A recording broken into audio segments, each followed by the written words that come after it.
Hello.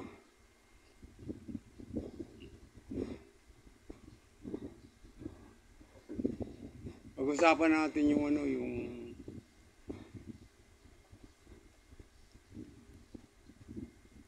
yung West Philippine Sea na sinasabi.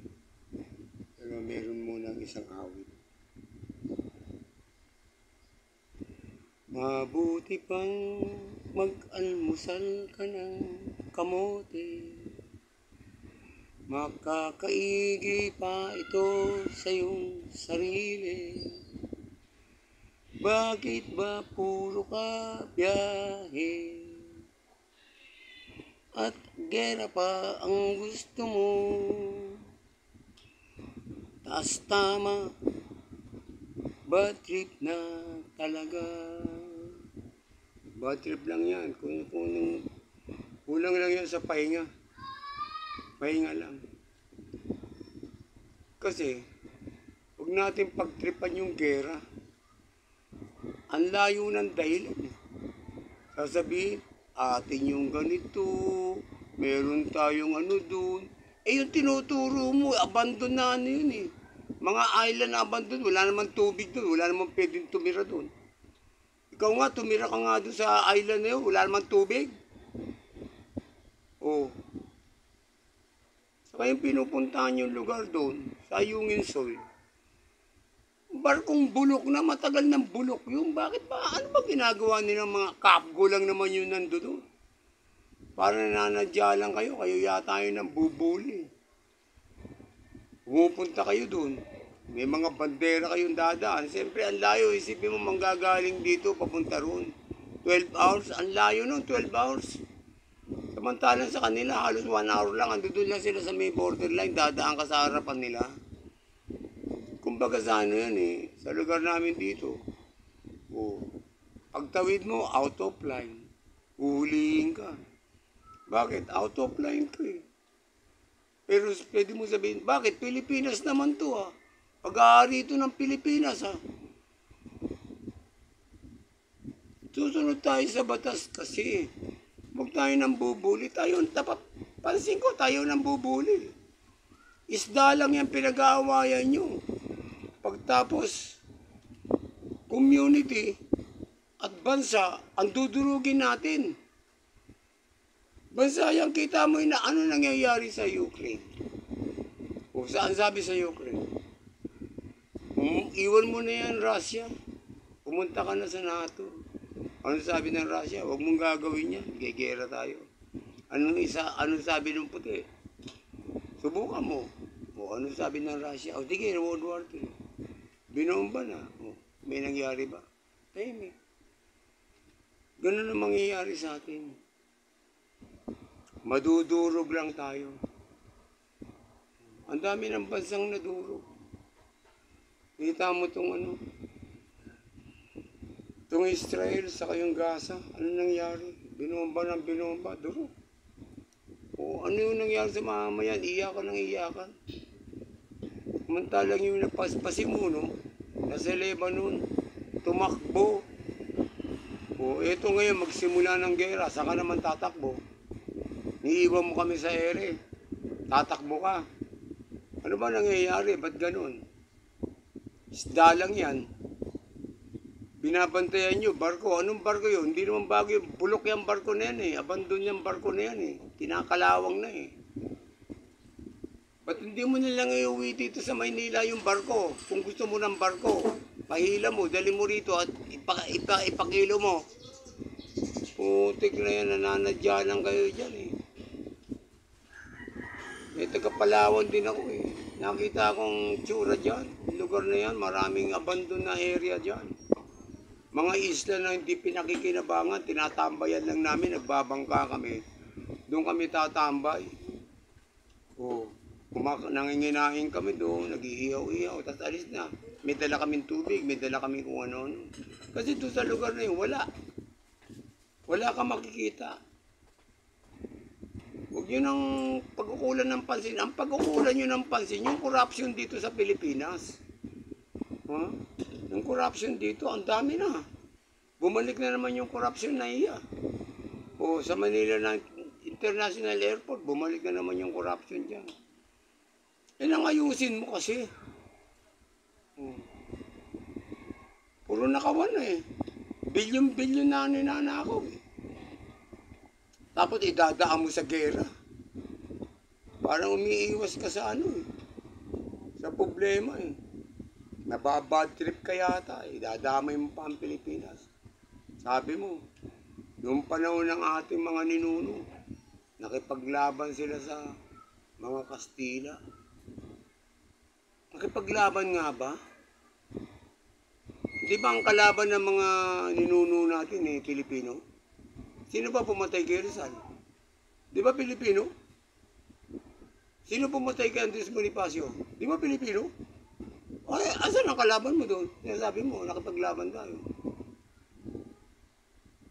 Ibinenta tayo ng Kastila sa mga Amerikano.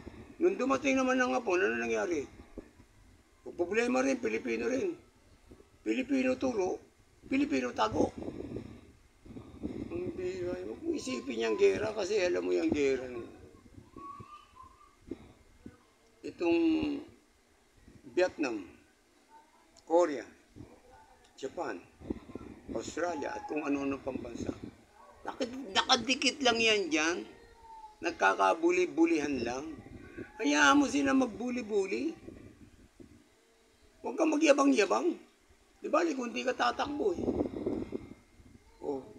Di ba, kung di ka tatakbo. Kaso alam namin na iiwan mo kami sa ere. Kaya naman mga style nyo. Isang putok, takbuhan na. Handa na yung mga passport nyo, Bombay. Alam mo ba kung sakaling magkatuluyan yan? Durog din ang mga property nyo. Lahat, durog. Tapos hindi na kayo makakabalik. Bitay ang abutin nyo dahil kayo nagsimula niyan. Hahatulan kayo ng bitay lahat. Isipin mo yan. Huwag mo sabihin na ang mamatay ng dahil sa'yo. Talagang dahil sa'yo, mamamatay kami. Huwag kang ganyan. Binoto ka namin. Binoto kita. Binoto kita, pinaglabang kita. Pero hindi dahil sa binoto kita, magbubulag-bulagan ako. Hindi. Binoto kita, dilat ang mata ko. Dahil yung panahon ng tatay mo, hinangaan ko rin. Parang si Digong. Si Digong hindi ko binoto, pero hinangaan ko kasi yung war on drug, napakahirap nun. Mahirap nun. Walang sino man tao ang lumalaban sa drug.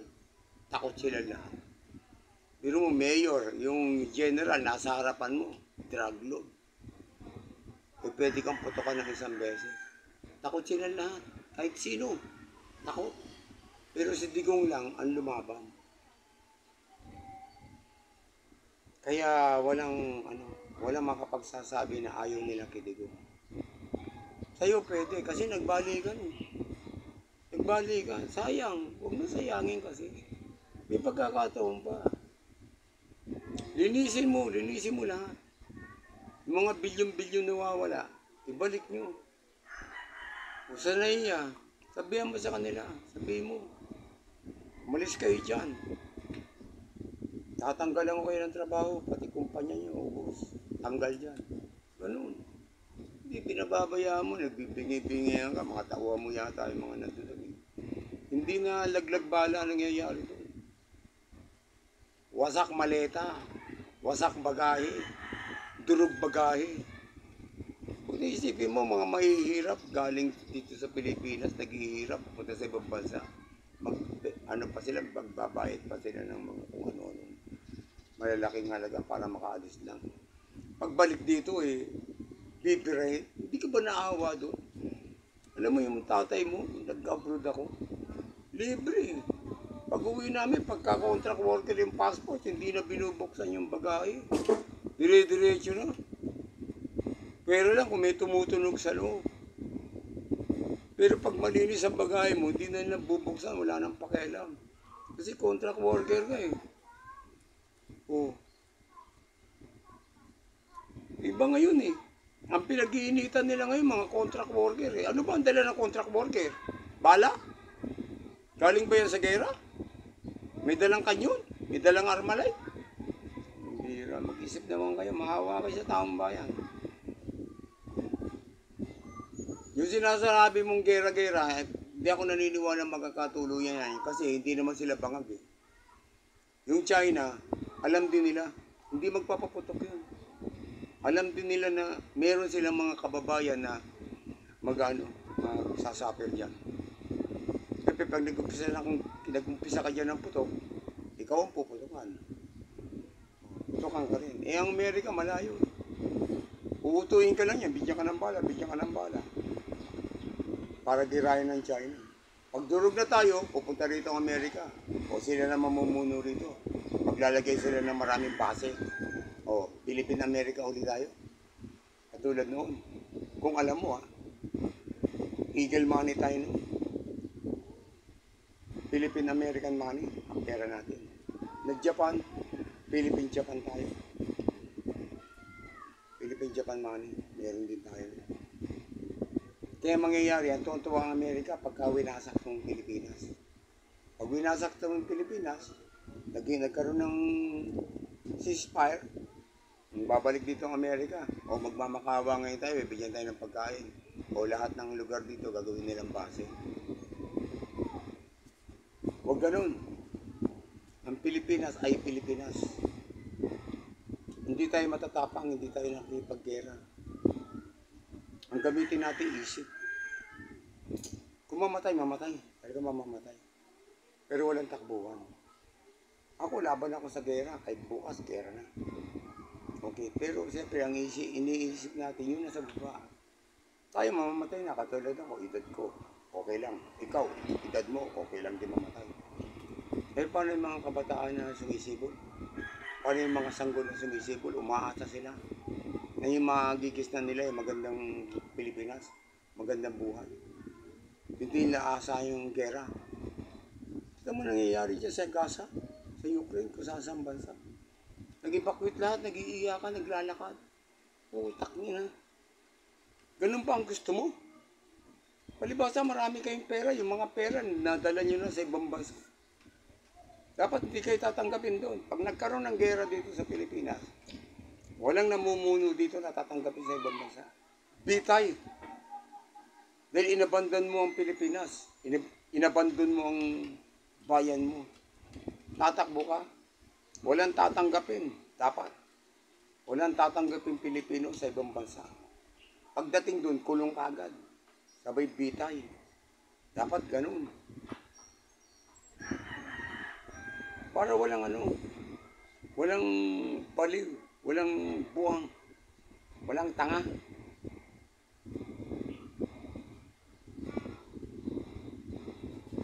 Kita mo nga yung bubong namin, ganyan-ganyan. Pero tiyatsagaan namin yan kahit puro tulo-tulo yan. Kita mo, meron butas yun. Butas. Tumutulo-tulo yan. Tiyatsaga kahit pa paano, pahinga pa naman kami. Pero yung gera, baka yung butas na yan, warak yan. Tinamaan ng bala yan. Ayoko. Pinaghirapan ko lang. Nagtyaga ako. Nung panahon tatay mo, naka-abroad ako. Nagtiis kami sa abroad. Yung tatay mo nagsimula ng contract working. Mga OFW. Sa tatay mo nagsimula yan. Huwag mong sirain. Maawa ka sa mga Pilipino na nagsisikap. Maawa ka. Sana yung iniisip mo, hindi magkatotoo. Sana huwag kang pansinin ng ibang bansa. Yung ibang bansa, papansinin ka pero magbibigay lang ng armas. Uutuin ka rin. Pagbira, ayaw mo wala. Isang linggo lang, durog na tayo. O, asan ka? Okay lang kung durog ka rin. Sabay-sabay tayo matutulog. Eh baka nagpa-party-party ka sa ibang bansa eh. Dapat yan, sa ibang bansa, ikulong ka. Galing ka doon sa, sa stockage na mainit na lugar. Doon kayo iluto. Ipilad sa araw. Dapat ganun. Dapat walang iwanan. Gera ang gusto mo, walang iwanan. Kami talagang walang iwanan eh. Hindi naman kami makakalis. Wala naman kami pera, wala kami yaman. Talagang lalaban kami ng patayan, patay kong patay. Kahit na pa ito ang hawak namin, wala kami baril, babatuhin namin sila. Maganda na lang kahirap ang Pilipinas. Eh. Wala man tayong armas. Eh. Pero sa yabang, magaling tayo. Mahusay tayo sa yabang. Pero pagdating sa gera, sa armas, wala tayo. Kasi, puro lang tayo hangin. Okay na nga yung cellphone ko. Puro hangin. Bunutin mo. Kung nasa ba? Sasalita ako. Ay, sorry. So, inasadya mo. Hindi mo ko kilala. Hindi mo ko kilala. Yan ang sinasabi ko, sir, kuya. Malaki pa ang paggalang ko sa iyo. Malaki pa ang pagtitiwala ko sa iyo. Alam ko na naiikutan ka lang ng mga maligno dyan sa lugar mo. Magbago ka, sir, kasi kung ang iniisip mo, sarili mo lang, wag. Ang isipin mo, nasa likod mo yung sisibol pa. Na Marcos, marami pa Marcos na sisibol. Isipin mo yung kuya. Huwag yung ikaw lang ang nasa isip mo, nababatrip ka lang yata eh. Huwag yung isipin yung kayo. Ang isipin nyo yung nasa ilalim nyo. Yan ang magsasaper, hindi kayo. Sila ang magsasaper ng magiging problema natin. Ang ibibigay mong problema sa Pilipinas. Biro mo gera yan, iniisip mo. Hindi maganda. Huwag sana. Huwag sana. Number 1 mong gawin, tapusin ang corruption. Sana iya, yung mga problema dyan. Yung drug. Yung nahuling drug, di ako niniwala. Alam kong atin din yun. Ni mga mukha ng tao, hindi pinapakita. Saan dadalhin yun? Pauwiin na. Pwede mo sabihin, huliin natin, kunwari. O pagtapos, dali mo doon sa kabila. Benta na. Hindi ganun, panahon din noon, ganun. Huliin, kunwari. Tapos wala ka rin. Kaya sabihin na war on drug, walang namamatay. Ilang pulis ba namatay sa war on drug? Mag-cert lang ng warrant, babarilin sa mukha. Ikaw nga, mag-cert ka nga ng warrant. Maraming kumontra diyan ha. Ano sabi ni Digong? O sige kayo. O ibibigay namin sa inyo yung warrant, kayo pumunta. Pumunta ba sila? O sabihin na, may ginagawa kami. Magaling na sila sa daldan. Pero ibigay mo sa kanya yung warrant, puntahan mo yung criminal mo. Sabi mo, hulihin mo siya, sasama sa'yo. Pare pa, pare. Magkasal ka muna, magmisa-misa ka rin, tapos sabi mo, hulihin mo siya. Tingnan ko lang, panain yung mukha mo. Walang ganun. Sabi mo, walang nangyari, wala. Paano magkakaroon ng patayan yung video niya na nandiyan dyan? Wala. Atin, o sige na, salamat.